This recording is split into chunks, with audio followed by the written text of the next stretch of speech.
வணக்கம், நித்யசுபம் சார்பில் உங்கள் நிஷா.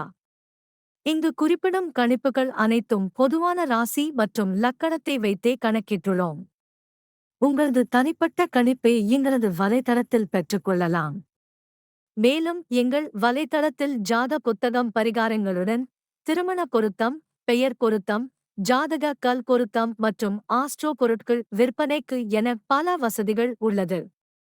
வாங்கல் தலைப்பிற்கு செல்வோம். கன்னி ராசிக்காரர்களுக்கு இந்த மாதம் 10ஆம் வீட்டுக்கு அதிபதியான புதன் 9ஆம் வீட்டில் பெயர்ச்சிப்பதால் உங்களை நிரூபிக்கும் வகையில் உங்கள் வேலையை சிறப்பாக செய்வதில் கவனம் செலுத்த வேண்டும். நீங்கள் ஏதேனும் அரசாங்க சேவையில் பணிபுரிகிறீர்கள் என்றால் நீங்கள் இடமாற்றம் செய்யப்படலாம், அதாவது நீங்கள் ஒரு இடத்திலிருந்து மற்றொரு இடத்துக்கு அனுப்பப்படலாம் என்பது போன்ற சில மாற்றங்கள் உங்கள் வாழ்க்கையில் இருக்கலாம். இந்த காலகட்டத்தில் துறை மாற்றம் சாத்தியமாகும். 5ஆம் வீட்டின் அதிபதியான சனி பகவான் 6ஆம் வீட்டில் அமர்ந்திருப்பதால் கல்வியில் தீவிரம் காட்ட வேண்டும். கடின உழைப்பு இல்லாமல் வாழ்க்கையில் எதையும் சாதிக்க முடியாது மற்றும் வாழ்க்கையில் குறுக்கு வழிகள் எப்போதும் வெற்றியடையாது, எனவே அவற்றை தவிர்க்க வேண்டும். 2ஆம் வீட்டிற்கு அதிபதியான சுக்கிரன் 9ஆம் வீட்டில் அமர்வதால் குடும்பத்துடன் நீண்ட பயணங்கள் செல்லலாம். நீங்கள் அம்மனை தரிசனம் செய்ய செல்லலாம் அல்லது அழகான இடங்களில் உலா செல்லலாம்.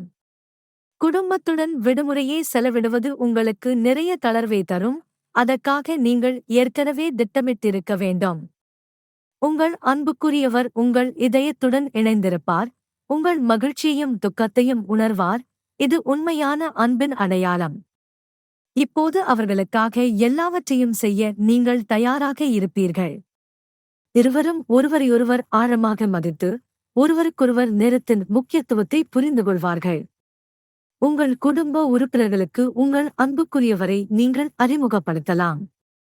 நீங்கள் திருமணமானவராக இருந்தால் உங்கள் திருமண வாழ்க்கையில் சில பிரச்சனைகள் வரலாம். 7ஆம் வீட்டில் ராகு பகவான் பெயர்ச்சித்து ஒருபுறம் சனியும் மறுபுறம் செவ்வாய் பெயர்ச்சிப்பதால் 7ஆம் வீட்டில் பாதிப்பு ஏற்பட்டு 7ஆம் வீட்டில் பாவகர்த்தாரி யோகமும் அமையும்.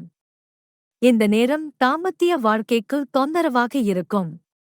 உங்கள் வாழ்க்கை துணைக்கு உடல்நல பிரச்சனைகள் ஏற்படலாம், அவள் நடத்தையிலும் மாற்றம் ஏற்படலாம். அதன் விளைவு உங்கள் திருமண வாழ்க்கையை நேரடியாக பாதிக்கும் மற்றும் உங்கள் இருவருக்கும் இடையே தவறான புரிதல்கள் அதிகரிக்கலாம்.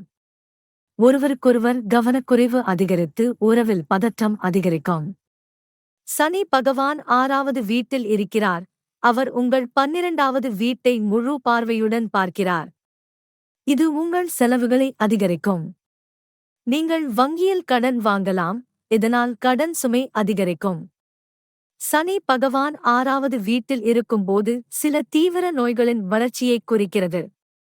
நீங்கள் உங்கள் அன்றாட வழக்கத்தை ஒழுக்கமான முறையில் பின்பற்றாமல் உங்கள் ஆரோக்கியத்தில் கவனக்குறைவாக இருந்தால் இந்த சனி பகவான் உங்களுக்கு உடல்நல பிரச்சனைகளை தரலாம் மற்றும் சில நீண்டகால நோய்கள் ஏற்படலாம். பரிகாரம்: நீங்கள் சனிக்கிழமையன்று எறும்புகளுக்கு மாவு வீச வேண்டும்.